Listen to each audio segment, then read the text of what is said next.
Beleza? Tá gravando o nosso último encontro do livro do Reis.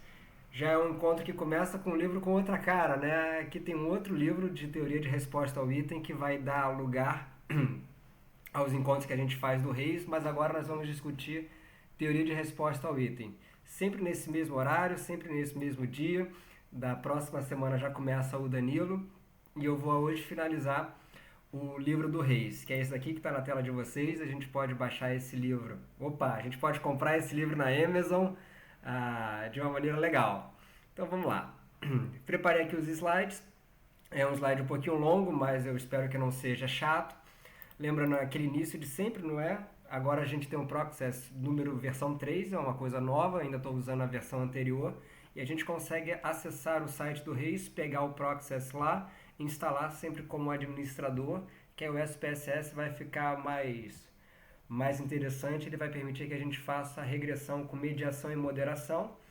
E nós temos também esse site, que nos ajuda bastante porque além de oferecer sintaxes são justamente aqueles códigos em que a gente basta inserir no nosso software que ele já roda mais facilmente, não é? A gente tem uma maleabilidade maior, então além de permitir sintaxe, ele também mostra o diagrama conceitual dos modelos. É... Eita, deixa eu só ver uma coisa aqui que parece que... Só um segundo, parece que... Agora tá certinho. No capítulo 12, que é o último capítulo do livro do Reis, não é? Depois vem os apêndices e outros comentários, eu também verifiquei que tem uma pequena errata. Ele errou muito pouco, mas ele deixou lá para qualquer pessoa acompanhar uma coisa ou outra que ele escreveu e se arrependeu depois.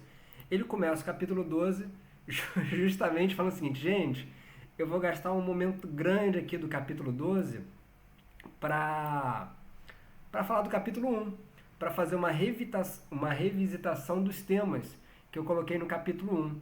Aí eu fui fazer justamente isso. Eu voltei lá no capítulo 1 e peguei todos os temas que o Reis aponta no capítulo 12 do capítulo 1, porque é uma grande revisão com um direcionamento de escrita.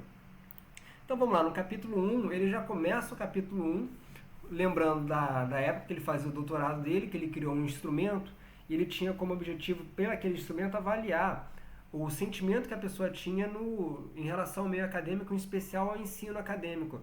E no capítulo 12, tanto no capítulo 1, ele deixa bastante claro que nós temos três grandes perguntas em ciência.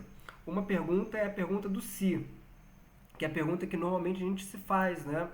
Outra pergunta mais importante, talvez as duas mais importantes, não é o se, mas sim o como e o quando.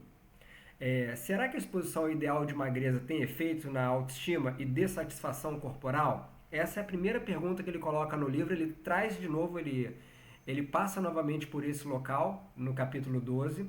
E agora ele vai falar o seguinte: olha, certamente a pergunta C tem sentido, mas como isso acontece e quando isso acontece? Talvez isso seja o grande barato que o Reis nos traz aqui no capítulo 1, que retorna no capítulo 12. E novamente ele pega os grandes exemplos que ele foi passando como um corredor, não é? Durante todo o livro. O grande exemplo é um método particular de terapia é efetivo reduzindo a depressão. A gente sabe que a nossa variável independente é x, a nossa variável dependente é y. Ele retoma isso no capítulo 12. A gente sabe que a combinação de fármacos com psicoterapia funciona melhor do que terapia sozinha na depressão, ou seja, é uma nova descoberta que na minha época de graduação ainda isso era muito questionado. Hoje, meu Deus, já não tem nem como questionar isso, não é? Que é advindo de diversas pesquisas que nós fizemos, onde há fármacos e psicoterapia, VI, depressão, né, os sintomas de depressão medido por alguma escala, VD. Será que jogar jogos agressivos ou VTV com coisas agressivas, a labandura, né, faz com que pessoas se tornem mais violentas? Então, jogar jogos agressivos, VI, pessoas mais violentas, VD. Será que a exposição de campanha política negativa foi o que ele falou justamente no capítulo anterior, não é? Torna as pessoas distantes da participação do processo político. Essa é uma pesquisa bacana, é uma pesquisa que depois eu fui ver, é uma pesquisa que já tem tempo, é de 99.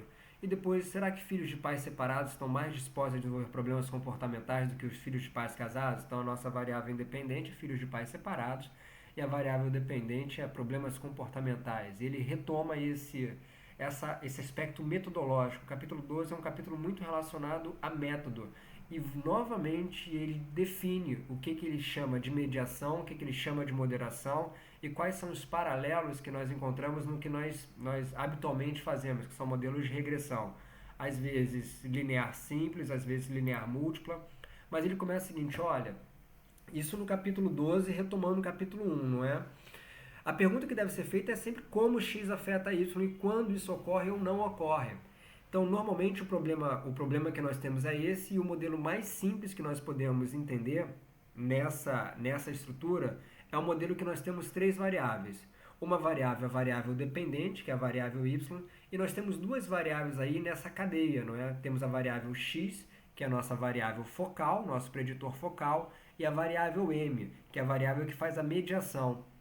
Muito importante, mediação é diferente de moderação.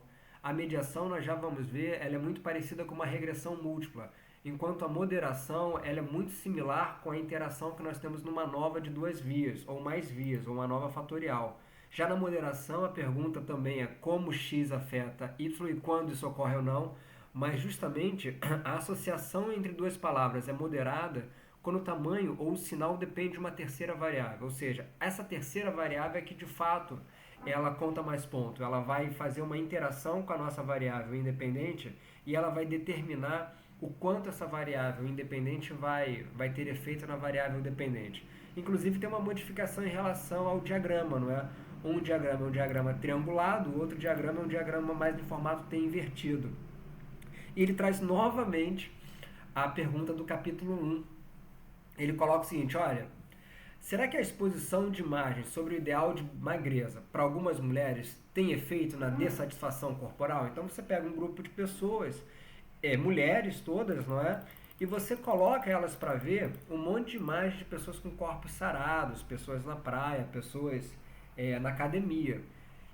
E certamente nenhuma delas, ou serão muito pouco, ou não vão ser nada iguais àquelas pessoas que estão vendo na foto. Será que essa exposição vai fazer com que elas tenham maior dessatisfação em relação ao seu próprio corpo? É exatamente a mesma pergunta que ele coloca nas primeiras páginas do livro dele. Ele fala, depende. Na verdade, a gente tem mais palavra para depende do que esquimó tem para branco, né? Fala, depende da internalização das normas. Certamente, se a pessoa internalizar muitas normas sociais, nossa, a exposição de imagem sobre o ideal de magreza vai causar uma grande dessatisfação corporal. Agora, pode não ser, não é? Se a pessoa não internalizar as normas, se ela estiver em outra vibe, talvez não. Então, justamente, o moderador ele tem um efeito que pode tanto ampliar quanto reduzir o efeito de x em y. E ele continua. Temos um terceiro grande ponto. Nós já falamos de mediação, que é aquela série triangulada, falamos de moderação, que é uma espécie de T invertido, mas agora nós temos análise de processos condicionais, que quando o objetivo da pesquisa é descrever a natureza condicional do mecanismo, mecanismos pelo qual ou pelos quais, não é, uma variável transmite seu efeito a outra e realizar testes de hipóteses sobre os efeitos contingenciais. Eu acho que o mais importante é que, enquanto no início do livro ele estava falando sobre mediação moderada e moderação mediada, ele estava falando isso o tempo inteiro, no capítulo 12 ele retoma aquilo que, se não me engano, o Diego comentou numa das aulas. Mediação moderada, tudo bem, tem sentido. Moderação mediada para Reis não faz sentido. Ele discorre isso e retoma o exemplo que ele colocou no capítulo 1. No exemplo do capítulo 1 ele coloca a seguinte questão. Bom, estresse econômico, ou seja, turbulência financeira, turbulência em relação às finanças de um país, e a gente conhece bem os efeitos disso, não é? Certamente fará essa hipótese, não é, que os empreendedores eles têm uma intenção de se retirar do mercado. Então, se você tem uma situação com muita turbulência econômica, certamente esses empreendedores vão abandonar o mercado, eles não vão ficar no mercado. Agora, isso é mediado pelo sentimento de depressão. A ideia é que é o seguinte, um estresse econômico vai fazer com que as pessoas tenham um afeto mais deprimido, e esse afeto mais deprimido, por sua vez, vai fazer com que as pessoas tenham uma intenção de retirada. Os empreendedores têm uma intenção de sair do mercado, não é? Então, certamente, o estresse econômico afetará a withdrawal intentions, né, a intenção de retirada, tanto para uma via direta, que nós já vamos ver porque ele retoma isso, quanto para uma via indireta, ou seja, sendo mediado pelo afeto negativo, que por sua vez foi meio que causado, entre aspas, né, muitas aspas, por um estresse econômico. Ele fala, olha, tudo bem, será que o estresse econômico faz com que os empreendedores procurem outra carreira se retirando do mercado por conta de sentimentos de depressão? Beleza, talvez sim, talvez não. Agora ele dá um passo adiante para explicar novamente a análise de processos condicionais. Será que os empreendedores que são mais conectados socialmente seriam menos suscetíveis aos efeitos ruins de um estresse econômico? Então ele colocou uma nova variável ali que não está nesse eixo triangulado. Essa nova variável, que é justamente um laço, não é uma vinculação social, está aqui, olha só. Daqui a pouquinho a gente vai entender essas setas um pouco melhor. Na verdade, vocês já sabem essas setas. Mas, de fato, o que ele está vendo é o seguinte. A relação entre estresse econômico e withdrawal intentions, não é? A intenção de retirada, e ela é mediada pelo afeto negativo. Mas nesse momento o Reis coloca o seguinte, mas talvez esse afeto negativo e esse economic stress seja moderado, ou seja, tem uma terceira variável somente aqui nesse polo que vai fazer com que talvez o estresse econômico seja mais ou menos efetivo na depressão, que é justamente vinculação social, os laços que a pessoa tem na sociedade. Bom, você tem um big processo de problemas econômicos no país. Isso certamente vai te deixar deprimido, se você não tiver bons laços sociais. Pô, se você tem um estresse econômico e não tem suporte social, você vai ficar deprimido. Essa é a ideia. E você vai ficar deprimido e você vai ter uma intenção de retirada se você for um empreendedor. Agora, talvez isso não aconteça se você tiver um bom laço social. Ele fez uma pesquisa. Nessa pesquisa ele não deixou a base de dados com 262 pessoas. Eu não entendi porque ele não deixou a base de dados, porque essa pesquisa é dele. É uma pesquisa que ele traz e depois eu fui ver uma pesquisa que ele é coautor. Então, deve ser assim, né? As pessoas fizeram essa pesquisa, foram conversar com ele. Aí perguntaram o seguinte, você cobra? Ele falou, não cobro, mas eu quero meu nome aí no papel. Aí os caras puseram o nome dele no paper. Então tem 262 participantes, tem um questionário de estresse econômico, então nós já sabemos que vai ser medido o estresse econômico a partir de um inventário, um questionário qualquer. Tem um questionário de retirada do empreendedorismo, tem um inventário de emoções negativas relacionadas ao trabalho e também um inventário sobre laços sociais, quantos e-mails essas pessoas trocavam, quantas referências eles tinham na sociedade, coisas assim. E beleza, esse aqui é o grande final, né? Não houve evidência de uma associação entre estresse econômico e intenção de retirada, então isso não aconteceu. Empreendedores que reportaram sentir mais estresse econômico não tiveram mais intenção de retirar-se do mercado quando comparados aos que sentiam menos estresse. O valor de P foi superior a 0,05. A análise de moderação revelou que aqueles que reportaram mais estresse reportaram sim mais intenção de retirada, ou seja, ele fala no início que no geral não teve. Agora, as pessoas que tinham mais estresse tinham mais intenção de retirada somente se tivessem menos laços sociais. Seria até bacana marcar isso de vermelho, né? Vamos ver aqui, porque eu estou marcando as variáveis de vermelho, mas ela vai me dar uma dor de cabeça, então eu vou superar meu toque. Somente se eles tivessem menos laços sociais. E além disso, uma parte da história foi muito bacana, porque ele falou o seguinte, as pessoas que tinham mais laços sociais, mesmo com o estresse econômico, parece que tinha uma relação negativa entre o estresse econômico e a intenção de retirada, ou seja, maior estresse econômico, menor intenção de retirada. Se a pessoa tivesse um laço social mais forte. E a gente consegue ver por aqui, olha só. Vocês podem ver que eu fiz isso no CorelDRAW, usando o Photoshop também, que está uma coisa muito bacana. Então vamos acompanhar a seta que eu coloquei aqui em vermelho, não é? Mais estresse econômico, mais intenção de retirada. Se o cara não tiver vinculação social, laços sociais, ou seja, pouco laço social, é uma bomba, né? O cara tem um efeito de um estresse econômico, vai deprimir, vai se retirar do mercado. E tem o caso contrário. Se o camarada tem mais laço social, ele tem menos intenção de retirada, mesmo com economic stress, né? Com turbulências econômicas, né? Eu acho que turbulência é a melhor palavra para definir o que ele chama aqui de estresse. Então é bacana, né? Ele mostra que ele revisita esse conceito de análise de processos condicionais, que de fato é um conceito muito bacana. Conceitualmente falando e vendo, fica muito óbvio, né? Claro, fica muito óbvio depois que ele fez a pesquisa. Que, pô, se você tem um bom laço social, certamente um abalo econômico, uma turbulência econômica não vai te afetar tanto. Mas se você não tem nenhum laço social, seu laço social é baixo, certamente uma turbulência econômica vai fazer com que você tenha uma grande volição para se retirar desse jogo do comércio. Ele coloca que, de fato, no capítulo 1, ele revisita isso no capítulo 12. É muito bacana porque eu comecei aqui o nosso grupo no capítulo 1 falando aqui pra gente, e o capítulo 12 ele tá falando a mesma coisa. Parece um déjà vu. Ele fala que nós temos dois grandes blocos de estudos, dois tipos de estudos. Um estudo é observacional e um estudo é um estudo experimental. O estudo observacional, por definição, só tem um grupo. Você não tem grupo controle e grupo experimental, só tem um grupo. Todas as medidas são tomadas ao mesmo tempo. É o que a gente chama em epidemiologia de ex post facto. O que você tem hoje? 14 anos grávida.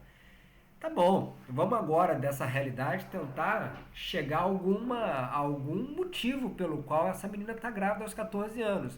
Mas tudo que nós temos é esse momento de agora e a gente vai a gente vai de marcha ré tentando buscar as explicações póstumas. Então não é possível estabelecer um ordenamento causal. Estudos observacionais não podem, de forma alguma, falar sobre causalidade. É uma coisa bacana, eu estava discutindo recentemente lá no trabalho, na PUC. O melhor termo, em vez de observacional, tem alguns pesquisadores que falam assim, estudo correlacional e estudo experimental. Eu prefiro essa definição, que é uma definição também utilizada na epidemia, estudo observacional e experimental, e deixar para correlação somente uma técnica estatística, que de fato você vai aplicar uma correlação também em estudos observacionais. Ele fala o seguinte, nós temos três grandes critérios para a gente falar que uma determinada variável está causando uma outra variável. O primeiro é qual a variação? Mexeu em X, vai mexer em Y. Beleza. Não pode ser diferente. Se você alterar, é que nem uma maquininha, né? Mexeu um pouco na máquina, rodou para a direita, vai rodar alguma coisa junto. Segundo é a ordenação temporal. X deve vir antes. Você não pode ter uma causalidade posterior. O X deve vir antes. E, finalmente, devemos eliminar outras explicações. Ele coloca que estudos experimentais, em particular estudos experimentais históricos, oferecem vantagens em relação aos estudos transversais do estabelecimento de causalidade. Lembrando que transversal é cortar uma caneta, né, de cima para baixo, enquanto longitudinal é cortar uma caneta do início até o fim, você vê até o fim ela. E ele coloca novamente que é por isso que é possível que o estresse econômico influencia os afetos negativos, que por sua vez influenciam as intenções de retirada, ou seja, X influencia o M, que é um mediador, que por sua vez influencia uma intenção de retirada. Mas pode ser o contrário, ele pode falar, não, pode ser o seguinte, o estresse econômico influencia na intenção de retirada, que por sua vez influencia os afetos negativos. E a gente não sabe, não é? De fato a gente não sabe. Então ele é bacana em falar, ó, a gente não sabe, a gente está acompanhando. Uma dúvida que eu tive no decorrer do texto, confesso que todos esses slides eu tenho feito com alguma antecedência, então eu tenho tentado ler, reler. Hora de estudo não é somente a hora que a gente se dedica, né, a uma determinada matéria, mas também o pensamento que a gente vai tendo em relação àquele tópico. E de fato essa questão da variável x vir antes da variável m, quando uma variável de mediação, de vez em quando parece que isso não acontece no próprio livro do Reis. Parece que em alguns momentos x e m estão colados temporalmente. Estão justamente colados, então é difícil. Inclusive ele coloca aqui, aí ele recapitula no capítulo 4 a formulação matemática, não é? Que não é bem uma reformulação matemática, mas é simplesmente uma espécie de... é um one-on-one do que é efeito direto e efeito indireto. O one-on-one é uma brincadeira que lá fora, quando a gente... antigamente, quando as pessoas iam criar cursos, você tinha lá, qual é o departamento? Departamento 1. Qual é os alunos que vão entrar? Alunos novos. Então, departamento 1, alunos novos. 1-0. Qual o curso que vai ter? O primeiro. Então, one-on-one. É meio que o cara tá entrando, né? Então, ele coloca o seguinte, eu vou fazer uma recapitulação matemática do que seria efeito direto e efeito indireto.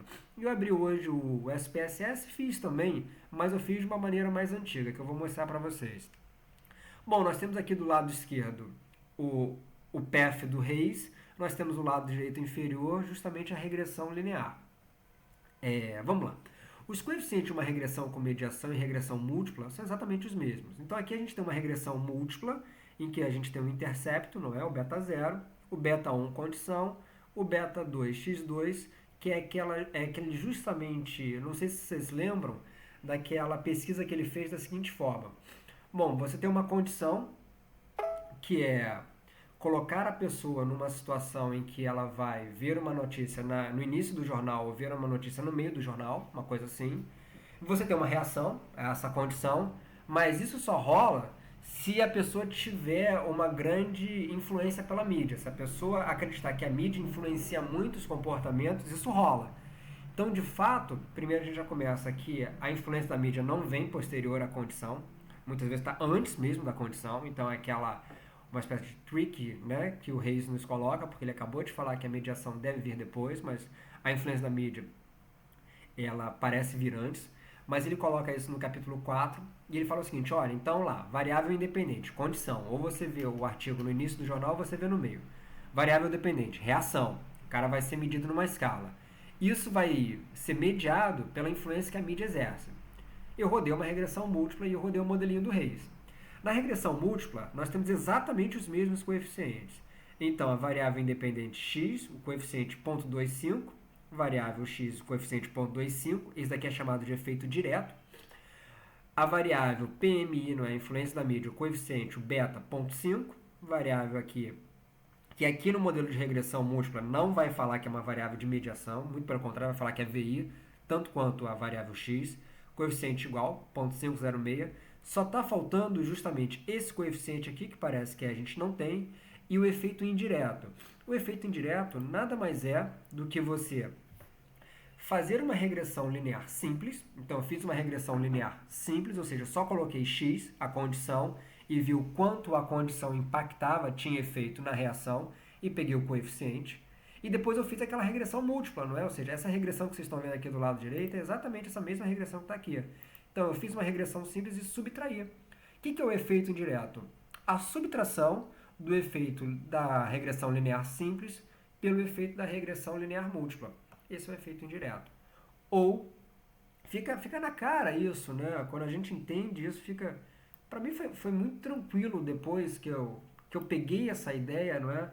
O efeito indireto nada mais é do que você subtrair o efeito simples, né? O efeito bruto, pelo efeito parcial, o efeito controlado. E também você vai ter isso se você fizer uma outra regressão, mas aí o modelo do Reis já faz, e se você fizer o produto desse PFA, que é o PF que liga X a M, o X é o mediador, e o PFB, que é o PF que liga o mediador a VD, que dá exatamente a mesma coisa. Ou seja, de fato, o que nós temos ao falar modelo de regressão com mediação é um modelo de regressão múltipla em que a gente vai estimar efeitos indiretos. O que são efeitos indiretos? É o efeito de uma regressão linear simples subtraído do efeito de uma regressão linear múltipla. O que é uma regressão linear múltipla? É uma regressão que você interpreta os coeficientes controlando todo o restante. É isso que funciona, ou seja, dado todo mais restante, né, a gente vai conseguir saber, variando um pouquinho essa variável, quanto ela altera no output, na VD. Então ele revisita a mediação, coloca novamente esse tópico, coloca essa descrição e revisita a moderação, naquele exemplo que ele deu no capítulo 7. Pelo menos é um bom capítulo para quem nunca viu nada do Reis, já tem um resumão, né? No capítulo 7 ele coloca uma situação de uma menina, Catherine, que no ambiente de trabalho ela é uma advogada, ela tem uma situação ruim, ela deveria ser promovida e não foi, uma clara afronta, porque ela era muito mais qualificada do que aquela pessoa que de fato foi promovida, e foi um homem. E o Reis perguntava assim para as pessoas, bom, a Catherine tinha duas condições ali. Uma condição, a Catherine ela foi e protestou. Ela falou, olha, tá errado isso, não sinto justiça. Outra condição, a Catherine não fez nada. Será que protestar vai afetar a forma pela qual os participantes atribuíam qualidades a Catherine? Então o cara perguntava o seguinte, olha, a Catherine ela teve essa situação e ela protestou. Tá bom? Tá bom. Você gosta dela? Marca aqui numa escala. Aí o cara marcava de 0 a 10, sei lá, de 1 a 5, quanto gostava da Catherine. Ele viu que de fato protestar tinha um efeito no gostar da Catherine. mas isso era moderado. Ou seja, a moderação funcionava quando nós tínhamos uma outra coisa ali dentro, que era o sexismo. Se o participante acreditasse, conjugação de verbo tem umas horas que foge, né? Isso em inglês ia ser mais difícil. Se o participante acreditasse que de fato a sociedade é sexista, pô, ela protestar, o cara ia falar, ótimo, é uma sociedade sexista, é claro que protestar vai ser muito bom. Agora, se o participante acreditasse que a sociedade não é nada sexista, pô, protestar é péssimo, tá vendo? Que isso, que bobeira. Que é de fato que a gente tem aí, no que a gente vai ver que é uma interação. Na verdade, esse modelinho tá falando isso aqui que eu falei, não é? Mantendo tudo mais constante, não é? O camarada que viu que ela protestou achava que ela errou. Que ela errou, tá vendo? O grupo que falou protestou é o grupo que falou o seguinte, olha, mais um protesto, que é o grupo do protesto, né? Menos like, ó, não gosto dela. Agora, tem a interação. O que é essa interação, não é? Considerando o sexismo, o quanto a percepção que as pessoas têm que sexismo pode jogar isso para cima ou para baixo, inclusive anular o efeito ou modificar o sinal, que é exatamente o que aconteceu aqui.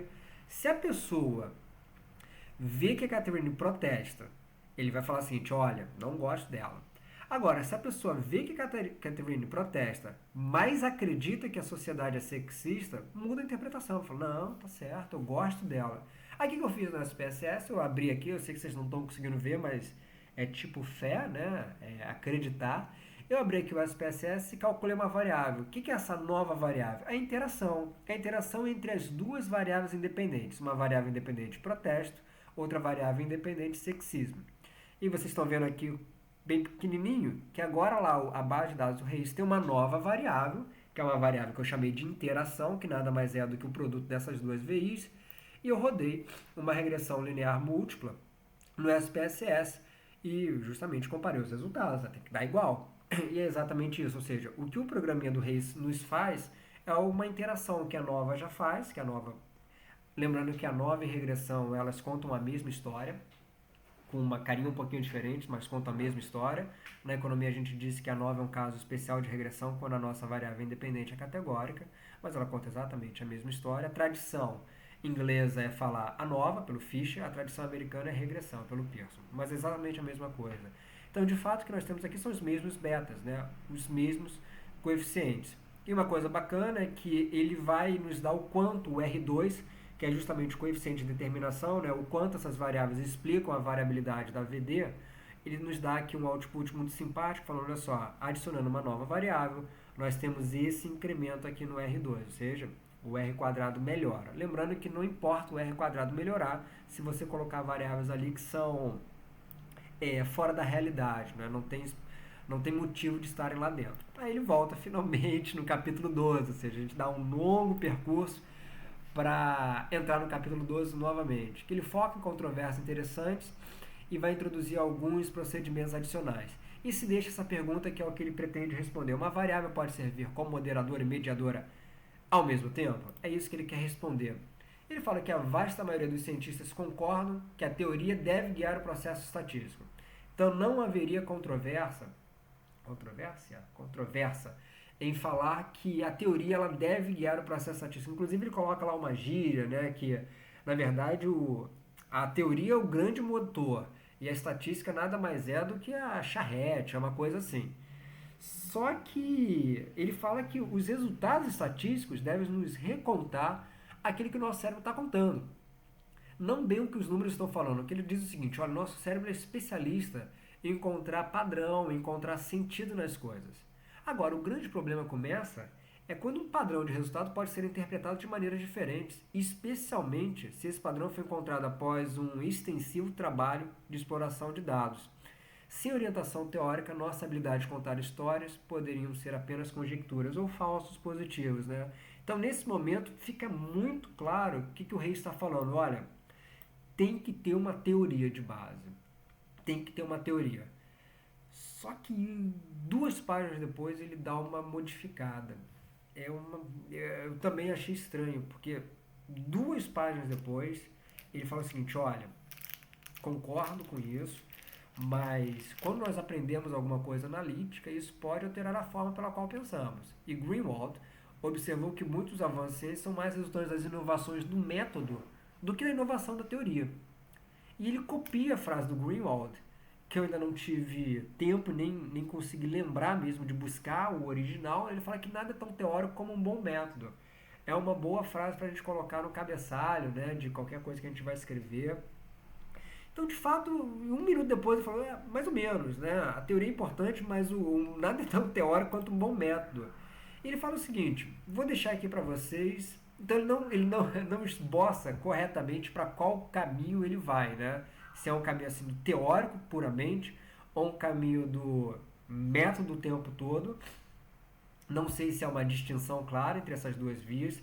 Aos pouquinhos ele tenta, e eu acho que ele encontra um caminho, mas ele coloca aqui os 8 grandes passos que ele vai narrar até o fim do capítulo 12 pro como você vai fazer a sua análise. 8 passos, né? Tipo coaching. Construir o diagrama conceitual.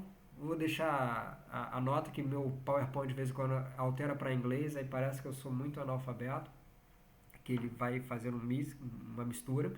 Traduzir o diagrama conceitual em diagrama estatístico, estimar o modelo estatístico, determinar onde a moderação esperada existe, provar e interpretar interações envolvendo os componentes do efeito indireto, quantificar e testar efeitos condicionais indiretos, se for relevante, quantificar e testar efeitos diretos, se for relevante, e finalmente, tell your story, contar a sua história. Primeiro grande passo, você tem que descrever claramente qual é seu preditor focal. Essa é uma boa diferença de uma regressão com mediação e uma regressão múltipla. Na regressão múltipla, você insere ali as variáveis e talvez até você pense qual que é o seu preditor focal. Olha, o sexo é extremamente importante na depressão.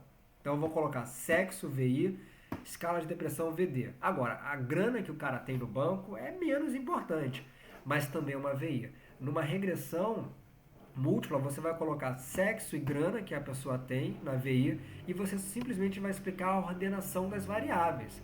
Na regressão com mediação, basicamente é o mesmo processo, mas você estipula claramente qual é a sua variável de interesse. Nesse caso, eu falei o sexo, eu acho que sexo é muito mais importante. Então isso é um passo teórico, né?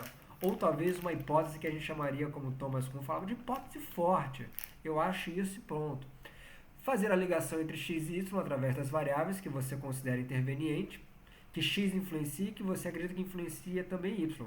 Sempre incluir o efeito direto, manter as coisas o mais simples possível, lembrando que x é seu interesse principal. Agora, se fosse dessa forma, o Reis não teria escrito um livro com 11 capítulos, com 12. Lembre-se que o processo condicional não se refere, a isso eu acho também muito importante, não se refere, eu não consegui superar esse toque aqui, pronto, não se refere achar o melhor fit para o modelo, mas sim de estimar os efeitos e poder interpretá-los. Me parece que isso tem uma carinha de uma birra com modelos de equações estruturais, né? Ele não quer saber um melhor ajuste, ele quer saber um melhor modelo interpretável. É como uma corrente da psicometria da parcimônia, né? Bom, tem aqui um modelo com 5 fatores, aqui eu tenho um modelo com 2. O fit com 5 fatores, o CFI é 0,99. O CFI com 2 fatores, o CFI é 0,93. Com qual você fica? Eu fico com um de 2, é um modelo parcimonioso. O cara fala, não, eu fico com um de 5, porque é um modelo com melhor ajuste. Me parece que o que o Reis defende aqui é a parcimônia. E na verdade ele vai falar um pouquinho mais depois disso. Ele fala o seguinte, passo 2.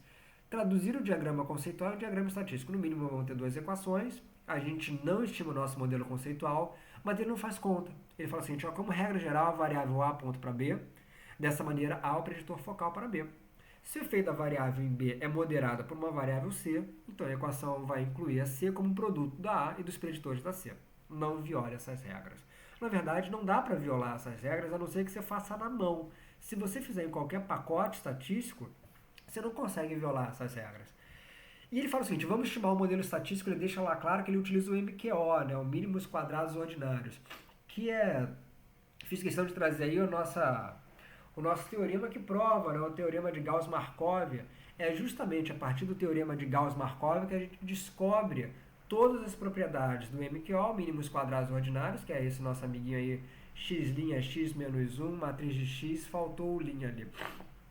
Então, justamente pelo modelo de Gauss-Markov é que a gente descobre todas as propriedades do MQO, não é? O mínimos quadrados ordinários, que quando nós temos uma distribuição gaussiana, uma distribuição de sino, ele é o que a gente chama de estimador BLUE. O que é o BLUE? Best Linear Unbiased Estimator. Que é justamente o seguinte, é um estimador que ele consegue ter maior consistência, é um estimador que ele tem a maior chance de apontar para aquele efeito. Então, de fato, o MQO, quando você tem uma distribuição gaussiana, é o melhor de todos. Só que nem sempre nós temos uma distribuição gaussiana.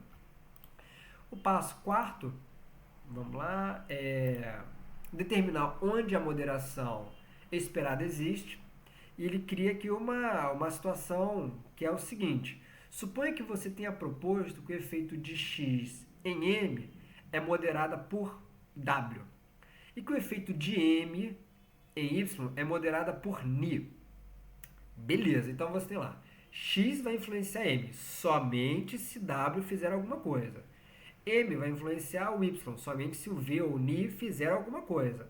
Tá bom, você rodou lá. Imagina qualquer coisa. Aqui é sexo, aqui é o protestar, aqui é gostar ou não da... Perdão, aqui é protestar, aqui é gostar ou não da Catherine. Então, W é se as pessoas gostam ou não, por exemplo, da Catherine. E aqui a pessoa é sexismo, não é? Alguma coisa aqui nesse sentido. Como vai influenciar se ela gosta ou não, vamos pensar assim. Mas isso só vai ser alguma coisa se a pessoa é mulher também. Então, sei lá. Um modelo aqui, claramente um modelo condicional, não é? Nós temos aqui os efeitos diretos, indiretos e condicionais. Aí você rodou lá seu modelo e você descobre que a interação, porque lembrando que uma moderação é uma interação, o beta XW, tá aqui em azul, é significativa. Mas o beta XNI não é significativa. Aí, quando eu era mais novo, o pessoal falava que a porca torcia o rabo, né? Aí fica complicado. O que você faz com isso daí? Aí por isso que eu acho que o Reis toma uma decisão. O Reis fala o seguinte, olha, vamos lá. Se você retirar essa interação não significativa do modelo, isso vai influenciar na estimativa do efeito indireto de x em y através de m. Ou seja, tirou essa variável que não é significativa, recomeçou o modelo, modificou seus ajustes e modificou seu efeito indireto. Agora, você acredita que esse path deve ser restrito para ser incondicional, ou seja, tira em vez de ser condicional? Se você fala, eu acho que esse path ele é incondicional, ele não está condicionado a nada, então eu vou retirar do meu modelo. Se sim, você deve retirar e reiniciar a estimação à luz das evidências. Ou seja, é uma decisão que ela pega a significância estatística. Mas ele deixa claro, olha, a hipótese nula nunca pode ser confirmada verdadeira, porque você não faz um teste para a hipótese nula. Você faz um teste dado que a hipótese nula está com a verdade, mas você não faz um teste para mostrar que a hipótese nula está com a verdade. Porque você não aceita, você só rejeita. Nos bons dias, né? Que às vezes nem nos bons dias. Então você nunca pode saber se ela é verdadeira, então você nunca pode confirmar ela. Uma interação não significativa não significa que seu modelo proposto não modera. Na verdade, às vezes te falta poder, que é justamente você pode estar ali diante de um erro do tipo 2. Você tem efeito, mas está te faltando poder para captar aquilo ali. Se você decidiu remover, tem que voltar à primeira etapa. E ele deixa claro, a regra da parcimônia funciona como uma boa heurística, que é modelo simples, né? E depois ele fala o seguinte, a regra da parcimônia também se refere à significância estatística. Bom, se você não tem evidências em relação àquela variável influenciar a VD, talvez ela não modere, sabe? Talvez ela não modere. Do contrário, uma relação estatisticamente significativa não é necessariamente também condição para efeito indireto. Mas me parece que o que ele deixa claro é o seguinte, se você não tem um modelo que tem significância estatística em determinado path, em determinado fluxo, em determinado caminho, talvez você esteja errado. Como é que você decidiu isso? Pelo valor de P, pela significância estatística. Me parece que é isso. 5, ele basicamente repete, então parágrafo de 3 linhas. Então, o ponto 5 é provar e interpretar interações envolvendo os componentes do efeito indireto. Então, ele fala que basicamente você tem que provar e interpretar. E o 6 é quantificar efeitos condicionais indiretos e relevantes e quantificar efeitos depois no set diretos e relevantes. Foi aquilo que ainda há pouquinho eu falei. Lembrando só, o nosso diagrama conceitual tem uma heurística, não é? A e B, o produto deles é o efeito indireto. Quando a gente só fizer uma regressão, a gente, considerando o programa do Reis, né, a gente rapidamente consegue saber o efeito indireto. se nós fizermos uma regressão linear simples, depois uma regressão linear múltipla também. E aqui o C' é o efeito direto. Que efeito direto é esse? Exatamente o mesmo efeito de uma regressão linear múltipla. Idem ao item 6 e depois conte a sua história. E ele deixou aqui, eu fiz a tradução livre, porque ele falou o seguinte: eu percebi que esses passos podem ser contrários ao que os livros de método de estatística descrevem. O que os livros de método de estatística descrevem? Inclusive, quando dou aula, eu escrevo assim, né? Formular hipóteses, desenhar um estudo que permita testar as hipóteses. Sempre você tem uma hipótese que seja testável. Testar as hipóteses com os dados coletados, então, dizer a todos se as suas hipóteses podem ser apoiadas ou não, elas devem ser descartadas. Minhas sugestões parecem do tipo mineração de dados em diversos momentos, já que a análise está ditando as hipóteses mais do que outra coisa. Ele fala o seguinte: a ciência real não é feita da forma como os livros de estatística e métodos ensinam. Então ele deixa claro que o livro é livro, teoria é teoria. Não sei se é bem assim, sabe? De fato, o que ele faz é o que absolutamente 11 em cada 10 pesquisadores fazem. Você tem um conjunto de dados, você vai buscar relações ali. Aí você, bom, eu comecei uma pesquisa tentando mostrar, vou dar um exemplo particular. Nós fizemos uma pesquisa no ano passado, e a coleta de dados foi esse ano, em janeiro, que nós queríamos saber qual era o efeito do tempo em relação à memória de corredores. Qual é o efeito? Vimos que é um efeito nulo. Nesse momento nós vimos que parecia que não tinha muito efeito. Só que nós vimos que pessoas que marcaram maiores scores em escalas de afetos positivos eram justamente pessoas que tinham menos dor ao concluir uma maratona. E pessoas que tinham marcado um alto score em afetos negativos numa escala que nós aplicamos, ou seja, tinham uma medida de dor e medidas de afetos, eram justamente aquelas pessoas que tinham reportado menor dor. Tu não sabe se a pessoa tem menos dor e por isso está mais positiva, está mais animada, ou se a pessoa tem menos dor, é mais positiva e por isso sente menos dor, você não sabe o que vem antes. E também nós vimos que ao fim de 6 meses, que era justamente o efeito do tempo, né, nós vimos que de fato o tempo parecia que não tinha feito nada, e eu não fiz a análise de moderação e mediação, fui fazendo análise simples, né? Análise tipo one-on-one, uma depois da outra, quase. Nós vimos que as pessoas que, quando concluíram um determinado percurso mais felizes, essas pessoas, quando lembravam da dor, lembravam elas como menos intensa. E as pessoas, quando concluíram com a dor uma maratona, se sentindo mais brabas, mais negativas, depois de algum tempo, o efeito era mínimo, ou seja, pessoas que estavam um pouquinho mais felizes pareciam que esqueciam um pouquinho menos. Tudo não foi significativo. Mas, de fato, eu tinha uma hipótese a priori, eu fui coletar meus dados, essa hipótese era testada, testável, coletei meus dados, rodei meus modelos, vi dali o que não pude apoiar a minha hipótese, na verdade eu falhei em rejeitar a hipótese nula, mas eu saí fazendo uma mineração, evidentemente eu saí fazendo uma mineração. Então me parece que o que o Reis está falando é o seguinte: considere essa mineração como importante, tá? E ele coloca o seguinte, aí os últimos slides, né? Uma variável pode ser mediador e moderador ao mesmo tempo? Eu pensei que ele ia dar uma resposta simples. Ele falou: olha, a resposta não é tão simples. Exemplos da literatura trazem modelos e artigos em que a mesma variável pode mediar e moderar um efeito de x em y. E o método MacArthur simplesmente diz que isso não é possível. Moderadores devem, por construção, preceder x e não serem correlacionados com x. Lembrando que essa ideia de preceder x é uma ideia da moderação, ou seja, é como se fosse a real variável, não é? Então você tem lá mortes por afogamento, essa é a sua VD. Venda de sorvete, essa é a sua VI. Então, com mais venda de sorvete, mais morte por afogamento. Você, não, isso só funciona no verão. Então, de fato, o que está fazendo com que as pessoas comprem mais sorvete e morram mais é verão, porque a pessoa vai à praia. Então, a ideia de ter uma precedência temporal é a ideia de moderação. Em alguns momentos, o Reis deixa isso muito claro, em alguns momentos ele também coloca que na mediação, o mediador deve vir depois, ou seja, da VI, o que em alguns momentos eu não detectei isso no livro, mas é muito claro, em relação à moderação, o moderador deve vir antes. O Reis assume isso em muitos momentos e o MacArthur fala o seguinte: é assim mesmo. Só que ele é muito rígido, né? Ele fala o seguinte: o moderador não deve ser correlacionado com X. Aí o Reis fala: ó, aí talvez isso é pouco ortodoxo, na verdade não é bem isso que a gente vê. mas o Reis parece que embarca na teoria do MacArthur.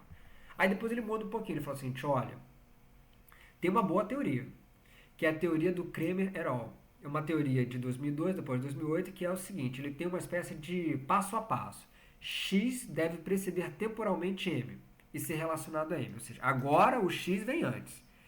E o beta-XM deve ser significativo, bem como os efeitos principais.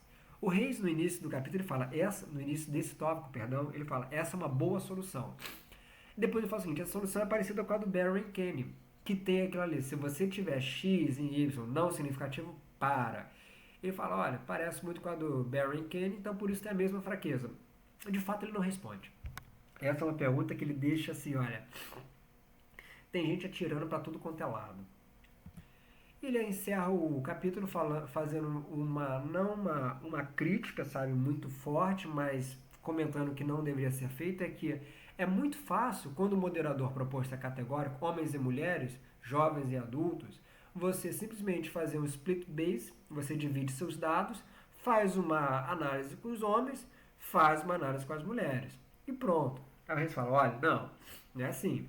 Os subgrupos não refletem acuradamente o processo suposto pelo trabalho. Você não fez um trabalho para analisar subgrupos, você fez um trabalho para analisar aquele grupo. Os efeitos diretos e indiretos podem ser descritivamente diferentes dos dois grupos, mas não significativamente diferentes em testes de hipóteses. Então, com isso, você vai estar transformando a sua análise. Então, você pode ter alguma questão relacionada à significância. A própria variação de tamanho nos grupos confunde a significância estatística, diminuindo o poder. Então você pode ter maior risco de ter um erro do tipo 2. Às vezes você tem um grupo com 30 pessoas, outro grupo com 9, 8. E esse tipo de análise é exclusiva para moderadores categóricos. Você não poderia fazer isso quando você tivesse um moderador contínuo. Por exemplo, renda, centímetros. Você não poderia fazer isso num moderador contínuo. Então é isso. Ele fala também sobre outros programas, ele elogia bastante o M+, ele fala também do Luiz Hell e do Amos. O M+, Mutem, Luiz Hell não sei, e Amos é IBM, né, o IBM. E parece que nós acabamos aqui o nosso grupo de estudos do Reis, nós fomos do capítulo 1 ao capítulo 12, falei um pouco da revisitação que ele faz de análise de mediação, análise de moderação, análise condicional, introduziu o que ele coloca dos 8 grandes passos para que você realize uma análise condicional e, de fato, uma análise em ciência. A gente acaba por seguir esses passos o tempo inteiro. Eu espero que vocês tenham gostado, que tenha sido produtivo, proveitoso. Confesso que gostei bastante, apesar de ter sido exaustivo, sempre ter esse compromisso de ler o livro do Reis. É um inglês, às vezes, muito complicado, com muitos detalhes. O Reis fala um negócio que merece destaque, apesar de eu não ter colocado nos slides. Que eu achei muito bacana, apesar de não ter sido isso que ele fez o tempo todo. Ele comenta o seguinte, habilidades matemáticas e habilidades de escrita são fundamentais para um cientista. Um cientista com uma habilidade de escrita, ele certamente vai muito mais longe do que um cientista com apenas uma habilidade matemática. Porque o cientista com habilidade de escrita ele vai conseguir comunicar os resultados, ele vai conseguir traduzir esses resultados em texto e fazer justamente essa difusão do conhecimento. Ao passo que aquele cientista com apenas uma identificação matemática, talvez ele careça desse aspecto em relação à escrita. E eu acho que esse é um dos motivos pelos quais o livro do Reis é tão citado, né? Eu dei uma olhada, é muito citado, com muitos elogios.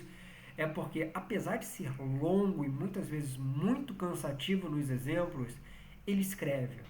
E o fato dele escrever, ele conta a história. Então ele conta qual é o artigo, quais são os dados, o que ele achou, o que isso pode ser, por que é contra-intuitivo. Claro que seria muito mais fácil se nós fôssemos com a nossa língua mãe inglês, a gente ia ler muito mais rapidamente isso daí, mas me parece que esse é o grande motivo pelo qual o livro ele é tão citado, é porque ele escreve cada um dos passos dele, que ele dá.